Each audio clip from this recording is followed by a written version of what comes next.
শুধুমাত্র লেখাপড়ার বিষয়ে মেয়েদের সাথে কথা বলা যাবে কিনা? হ্যাঁ, মেয়ে যদি আপনার স্ত্রী হয় বলা যাবে। এই করতে করতেই তো ইমান চলে গেল। প্রথমে কথা বলবেন, নোট চেঞ্জ করবেন। আমরা কি ভার্সিটিতে পড়ি নাই মনে করছেন? নোট এক্সচেঞ্জ করবেন, তারপরে কি হয়, নোটটা বাসার সামনে আসে নিয়ে যাইস, এই যে বাসার সামনে যাওয়া শুরু হলো। তারপরে দাঁড়ায় থাকবেন দেখার জন্যে। তারপরে কোনো একদিন কফি খাইতে গেলেন।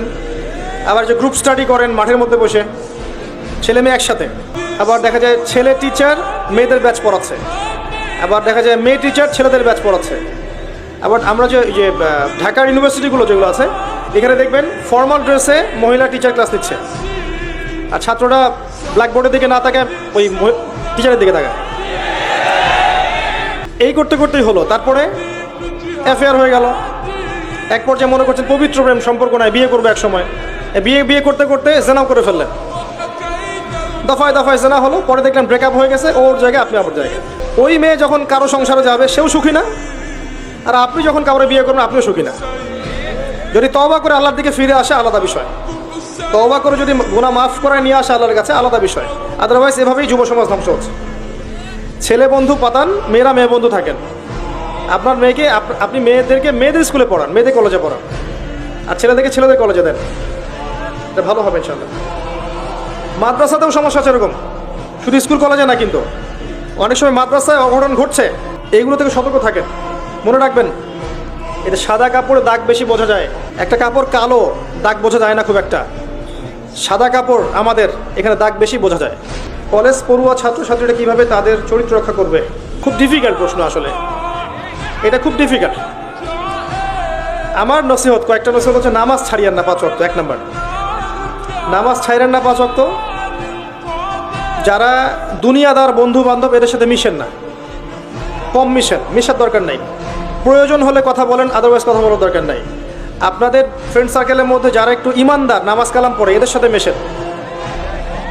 মেশেন। পড়াশোনায় বেশি ব্যস্ত থাকেন, এত বেশি পড়াশোনায় ব্যস্ত থাকেন যেন অন্য চিন্তা আপনার মধ্যে আসতে না পারে, ঠিক আছে? আর এই যে স্মার্টফোন কম চালান, ইউটিউব কম দেখেন, ফেসবুকে যায় না বেশি। আপনি বই পড়েন, খেলাধুলা করেন। শোনেন, খেলাধুলা করেন। আমি জানি এর কিছু ক্ষতিকর দিক আছে, বাট এটা এখন অন্য ক্ষতিকর দিকের চেয়ে বেশি ভালো। এই যে পর্ন দেখা, আপনার মাদকদ্রব্য সেবন করা, আড্ডাবাজি করা, পাবজি খেলা, টিকটক করার চেয়ে ক্রিকেট খেলা অনেক ভালো আছে। আপনি মাঠে খেলেন, ফুটবল খেলেন, জিমে যান, ব্যায়াম করেন, এগুলো করেন। অ্যাটলিস্ট আপনি ওগুলো থেকে বেঁচে থাকবেন। আমি খেলতাম বলেই কথা বলছি তা না, কিন্তু এগুলো করলে অনেক সময় আপনার, শোনেন, এগুলোর মধ্য দিয়ে নেতৃত্ব দেওয়ার গুণাবলী অর্জিত হয়। জানেন কি, নবী সাল্লাল্লাহু আলাইহি ওয়াসাল্লাম যখন ছোট ছিলেন একদম, তাকে দুরন্ত পরিবেশে নিয়ে যাওয়া হয়েছিল, ওই যে মরুভূমির বেদুইনদের কাছে। সেখানে তিনি ভাষা শিখেছেন, খেলেছেন, শারীরিক গঠন শক্ত হয়েছে। খেলাধুলা করেন, তাও ভালো, ফুটবল খেলেন, এমন খেলা খেলেন যেটাতে আপনার শরীরের কসরত হবে। তাই বলো যে অনলাইনে লুডো খেলতে বসে যান না, এগুলো খেলা যাবে না। এমন খেলা খেলেন, শীতকাল এসেছে, আপনি ব্যাডমিন্টন খেলেন, আধা ঘন্টা খেলেন, ফিজিক্যালি আপনি ফিট থাকবেন। আর ফিজিক্যালি ফিট থাকার দরকার আছে আপনার।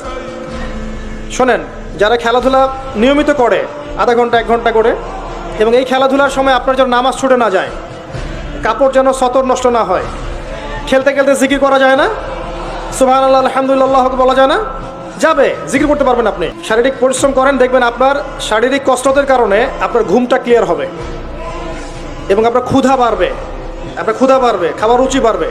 আপনি খাবেন বেশি, তখন ব্যায়াম করবেন, ফিজিক্যালি স্ট্রং হবেন, এবং ঘুমাবেন ক্লিয়ার, মাথা ফ্রেশ থাকবে, তখন পড়াশোনা করলে মন বসবে। এগুলো টিপস আমাদেরকে দেয়া হয়েছিল ছোটোবেলায়। তো আর বললাম না খেলাধুলার হিস্ট্রি আমার, এতটুকু বলি, রোজা রেখে 2 বেলা খেলেছি, এক সময় ছিল এমন। যাই হোক, তো নামাজ পড়েন, শারীরিক কসরত করেন, ব্যায়াম করেন, চরিত্র ধরার কথা বলছে। এই টেকনোলজির দিকে বেশি যায় না। আপনি কায়িক পরিশ্রম করেন, সাংসারিক দায়িত্ব নেওয়া শেখেন, বাজার করেন, বাবাকে সহযোগিতা করেন, মাকে সহযোগিতা, সাংসারিক দায়িত্ব পালন করেন।